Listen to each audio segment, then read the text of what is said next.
नमस्कार विद्यार्थी मित्रांनो, सेतू अभ्यासामध्ये आपलं सर्वांचं हार्दिक स्वागत। आज आपण इयत्ता 9वी विषय मराठीचा सेतू अभ्यास पाहणार आहोत। आज आपला दिवस आहे 10वा आणि 11वा। आजच्या दिवशी आपण जे काही क्षेत्र अभ्यासणार आहोत ते लेखन आणि यातून आपलं वृत्त हे व्याकरणाचा घटक आपण शिकणार आहोत। आजच्या या क्षेत्रातून जे काही आपल्याला कौशल्य किंवा संकल्पना संपादन करायचे आहे ते आहे वृत्त। अक्षर गुणवृत्ताचा आपण अभ्यास करणार आहोत। विद्यार्थी मित्रांनो, जाणून घेऊया या घटका अंतर्गत तुम्हाला ह्या ठिकाणी समोर 2 उदाहरणं दिलेली आहेत। ती आपण प्रत्येकाने निरीक्षण करा आणि त्या उदाहरणांचा आपण गटामध्ये चर्चा करा आणि खाली तुम्हाला जे काही 4 प्रश्न कृती दिलेल्या आहेत त्या कृती या ठिकाणी आपण पहिले स्वतः सोडवण्याचा प्रयत्न करा। पहा, पहिलं जे उदाहरण आहे, झुरे आज वारा कशाने कशाने, तुटे दूर तारा कशाने कशाने। आणि दुसरं उदाहरण आहे, हिरवे हिरवे गार गारचे हरित तृणाच्या मखमालीचे, त्या सुंदर मखमाली वरती फुलराणी ही खेळत होती। सहज आपण या ठिकाणी या दोघी उदाहरणांकडे जर लक्ष दिलं तुम्हाला पहिला फरक सहज या ठिकाणी लक्षात येईल विद्यार्थी मित्रांनो। आणि तो म्हणजे पहिलं उदाहरणात 2 ओळी आहेत, दुसऱ्या उदाहरणात 4 ओळी आहेत।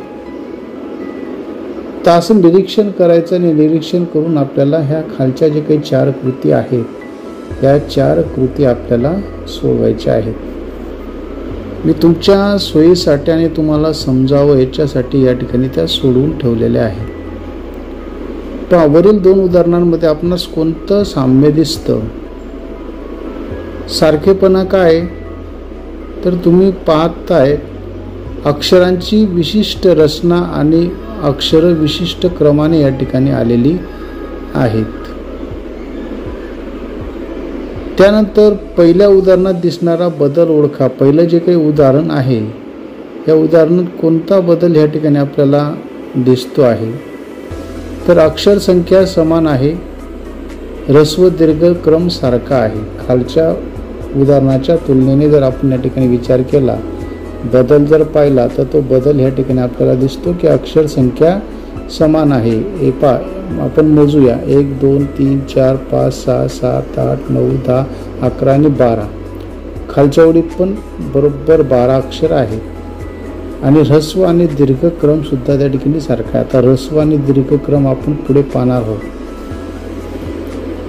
पहिल्या व दुसऱ्या उदाहरणात प्रत्येक चरणात अक्षर संख्या यात कोणता फरक या ठिकाणी आपल्याला दिसतोय? पहिलं जे काही उदाहरण आहे, पहिल्या उदाहरणामध्ये दोघी ओळींमधले अक्षर संख्या ही 12 आहे। तर दुसऱ्या उदाहरणात जर आपण पाहिली तर पहिली आणि दुसरी ओळ जी आहे त्याच्यात 12 आहे आणि तिसरी आणि चौथी जी काही ओळ आहे तिच्यात 11 संख्या आहे। म्हणजे हा फरक जो आहे हा फरक या ठिकाणी आपल्याला दिसतो। तर चौथा प्रश्न आहे, पहिल्या व दुसऱ्या रचनेत अक्षरांची रचना यामधील फरक ओळखून लिहा। तर वरील उदाहरणात वृत्त रचनेतील फरक, पहिला फरक या ठिकाणी आपल्याला सांगता येईल ह्रस्व आणि दीर्घ क्रम जो आहे हा ह्रस्व आणि दीर्घ क्रम या ठिकाणी क्रमाने आहे। त्यानंतर मात्रा ज्या आहेत ह्या मात्रा त्या ठिकाणी मात्रांमध्ये आपल्याला फरक जो आहे फरक या ठिकाणी दिसून येतो। तर विद्यार्थी मित्रांनो, ही दोघी उदाहरणं जर आपण काळजीपूर्वक पाहिली तर दोघी उदाहरणांमध्ये आपल्याला जो काही ह्या ठिकाणी रचना दिसते, काव्याची रचना दिसते, ही विशिष्ट अशी रचना या ठिकाणी आपल्याला दिसते। ह्रस्व दीर्घचा क्रम या ठिकाणी विशिष्ट आपल्याला दिसते। अक्षरांची संख्या जी ही संख्या सुद्धा या ठिकाणी आपल्याला विशिष्ट प्रमाणे या ठिकाणी दिसते। आणि म्हणून ही जी काही उदाहरणं आहेत ह्या उदाहरणावरून आपल्याला सांगता येईल की ह्या ठिकाणी जी काही इतर काव्य जी काही असतात त्या काव्याच्या तुलनेने ह्या ठिकाणी असलेल्या उदाहरणांमध्ये अक्षरांचा क्रम जो आहे अक्षरांचा क्रम हा विशिष्ट पद्धतीने आलेला आहे। ह्रस्व दीर्घचा क्रम विशिष्ट पद्धतीने आलेला आहे आणि म्हणून अशा प्रकारचा क्रम असलेले जे काही पद्य असतं त्या पद्याला वृत्त असं या ठिकाणी म्हणतो. त्याच्यासाठी आपल्याला सर्वात महत्त्वाची गोष्ट गद्य पद्य याच्यातला फरक आपण याआधीच या ठिकाणी पाहिलेला आहे. आधीचं जे काही आपण उदाहरण पाहिलं ते पण पद्याचंच होतं, परंतु नेहमीचं आपलं पद्य जे असतं ह्या पद्यात आणि ह्या पद्यामध्ये फरक काय आहे, तर ह्या पद्यामध्ये विशिष्ट अशी शब्दरचना आलेली आहे. विद्यार्थी मित्रांनो, ही व्याख्या जी नाही, ही व्याख्या तुम्ही या ठिकाणी लक्षात घ्या.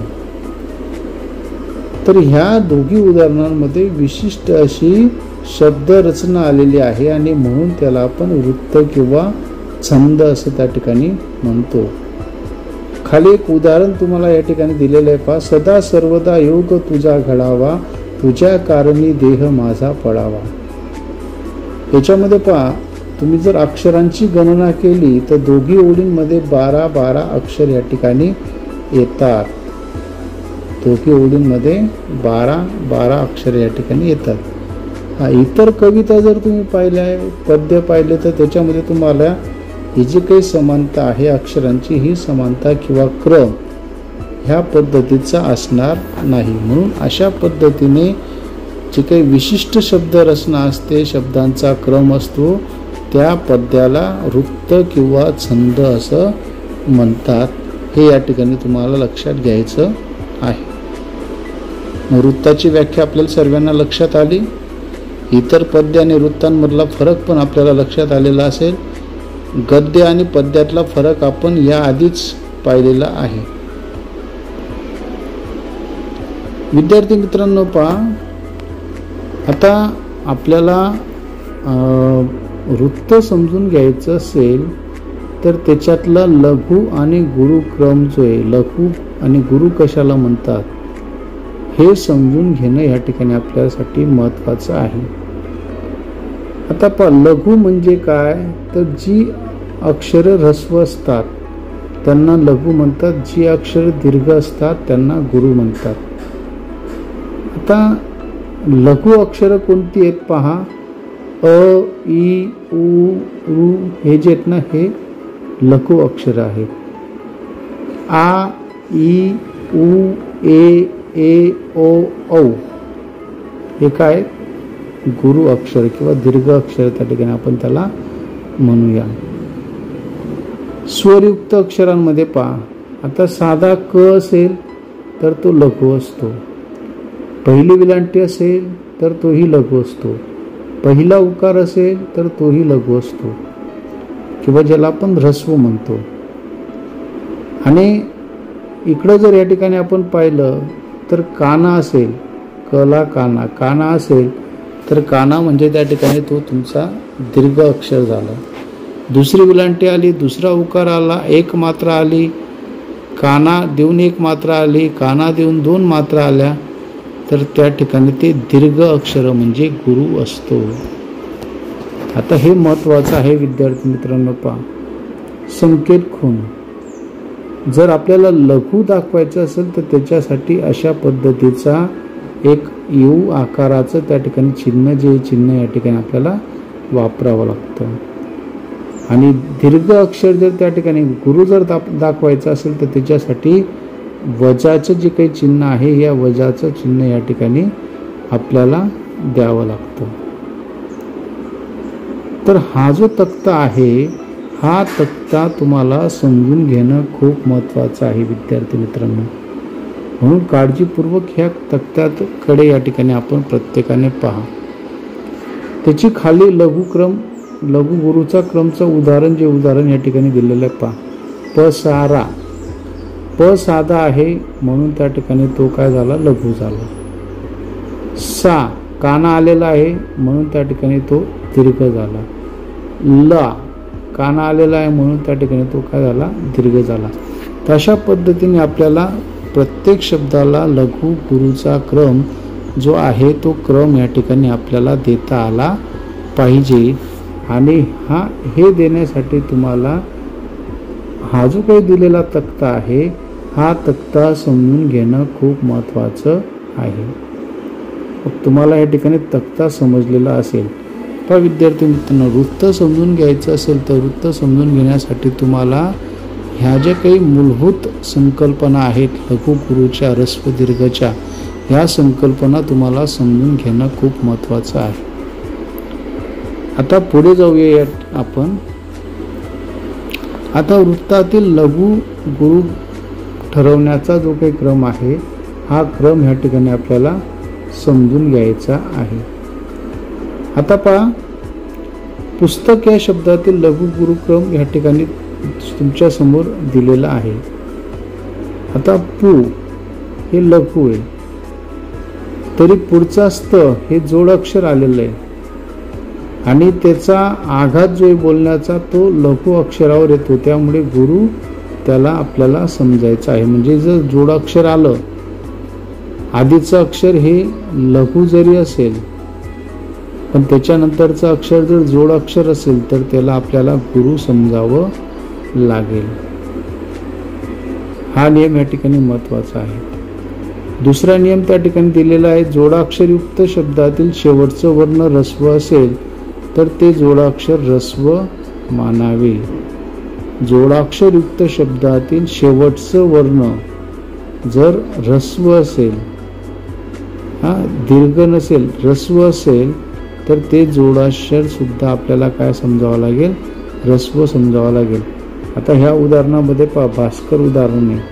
याच्यात शेवटचं जे काही अक्षर आहे र, हे ह्रस्व आहे आणि आपण याच्या आधी काय पाहिलं, जोडाक्षर असेल तर त्याला आपण काय समजतो, दीर्घ समजतो, गुरु समजतो. पण ह्या ठिकाणी र हे शेवटचं अक्षर जे आहे हे लघु आलेलं आहे, ह्रस्व आलेलं आहे, म्हणून आपल्याला जोडाक्षर हे सुद्धा काय समजावं लागेल, ह्रस्व समजावं लागेल. तर हाही नियम या ठिकाणी आपल्याला महत्त्वाचा आहे.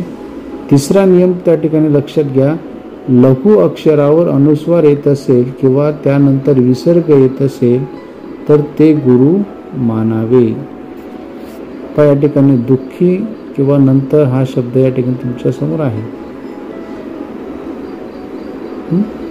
तर पहा, लघु अक्षरावर अनुस्वार, आता न लघु आहे पण त्याच्यावर अनुस्वार आला ना, म्हणून त्या ठिकाणी ते काय झालं, दीर्घ झालं.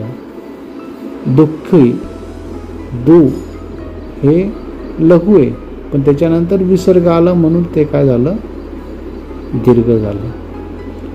तर हे नियम या ठिकाणी आपण लक्षात ठेवायचं. आणि शेवटचं चौथं आहे, कवितेच्या चरणातील शेवटचे अक्षर लघु असले तरी ते दीर्घ उच्चारले जाते.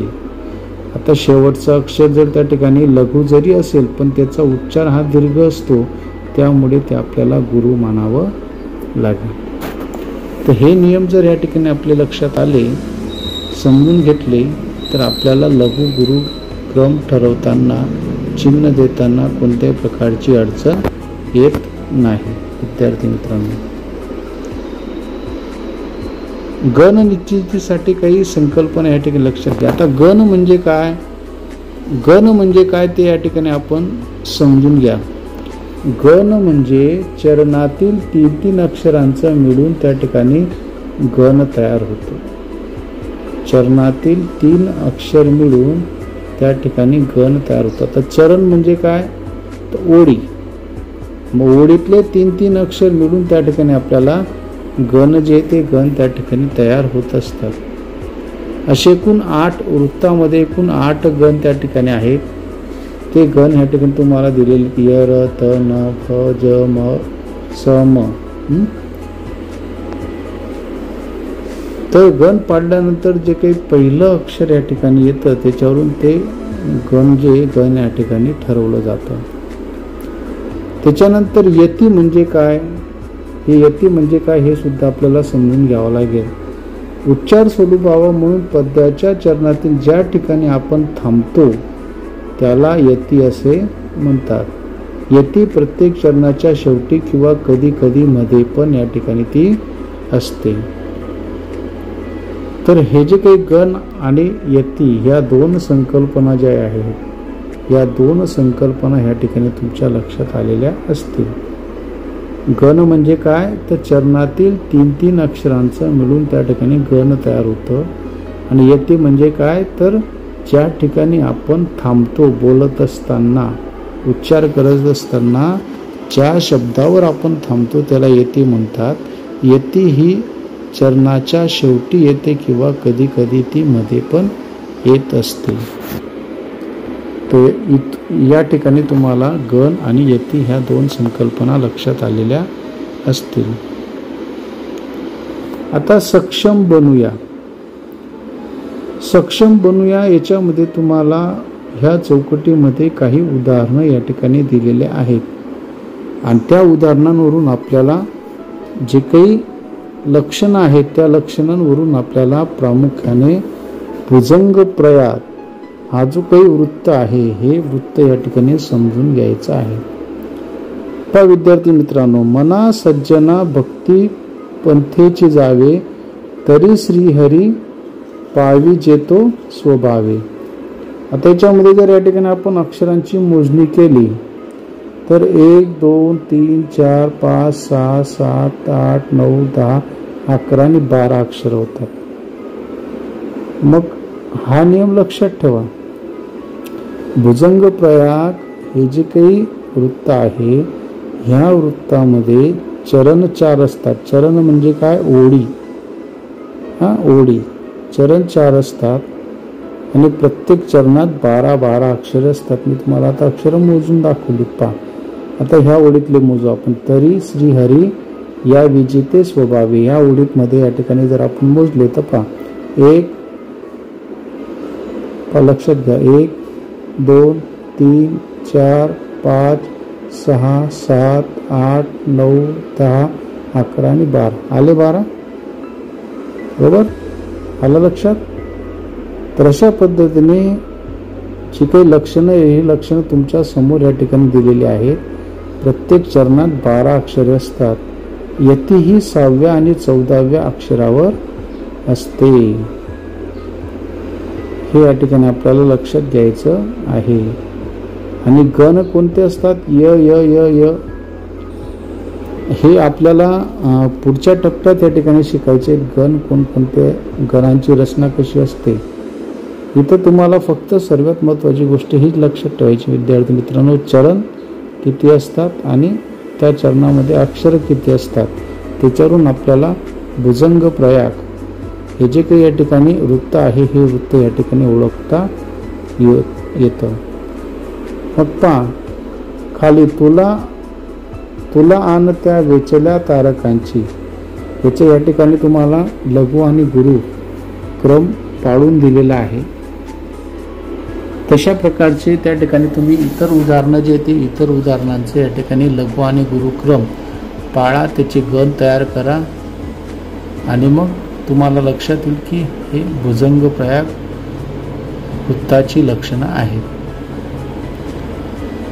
आता पुढचं या ठिकाणी पाहायचं आपल्याला. पुढे 3 उदाहरणं तुमच्या समोर दिलेली आहेत. मातीत ते पसरले अतिरम्य पंख, केली वरी उदर पांडुरंग निष्कलंक. विद्यार्थी मित्रांनो, हे वसंत तिलका वृत्ताचं उदाहरण त्या ठिकाणी आहे. आता वसंत तिलका आपण पहा याच्यामध्ये पण 4 चरण आहेत. पहा 1 2 3 4 4 ओळीत ना 4 चरण झाले.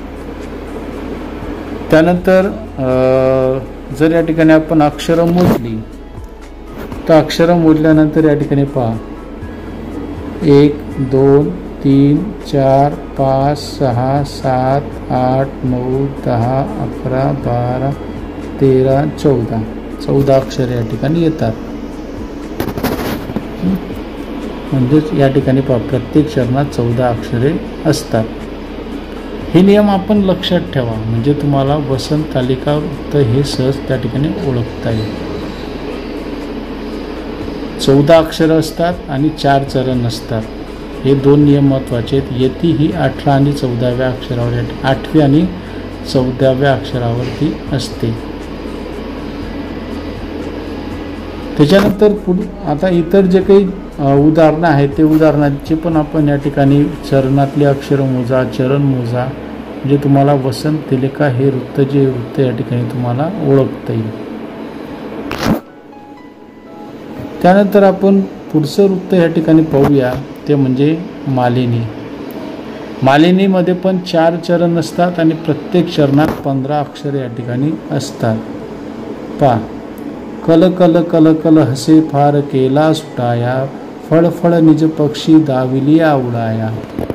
पा कल कल कल कल ह्या ओळीमध्ये जर आपण मोजलं तर 1 2 3 4 5 6 7 8 9 10 11 12 13 14 15 प्रत्येक ओळीमध्ये जर या ठिकाणी तुम्ही मोजले, हे जी काही उदाहरणं दिलेली आहेत, ह्या उदाहरणांमधल्या प्रत्येक चरणातले जर त्या ठिकाणी आपण अक्षरं मोजली ना, तर तुम्हाला लक्षात येईल की प्रत्येक चरणामध्ये या ठिकाणी 15 अक्षरं आलेली आहेत आणि यती ही 8व्या अक्षरावर आहे आणि गण न न म य य हे या ठिकाणी अशा पद्धतीचे गण त्याचे येतील विद्यार्थी मित्रांनो.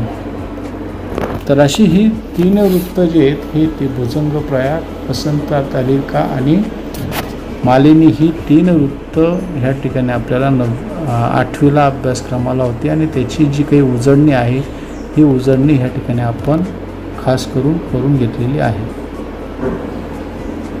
आजच्या या सेतू अभ्यासातून आपल्याला आजच्या दिवसातून ज्या काही गोष्टी महत्त्वाच्या आहेत, त्याच्यामध्ये सर्वात महत्त्वाची गोष्ट विद्यार्थी मित्रांनो लक्षात घ्या, ती म्हणजे काय, तर तुम्हाला वृत्त काय असतं, इतर पद्य आणि वृत्तातला फरक काय असतो, हा फरक या ठिकाणी लक्षात घ्यायचा आहे.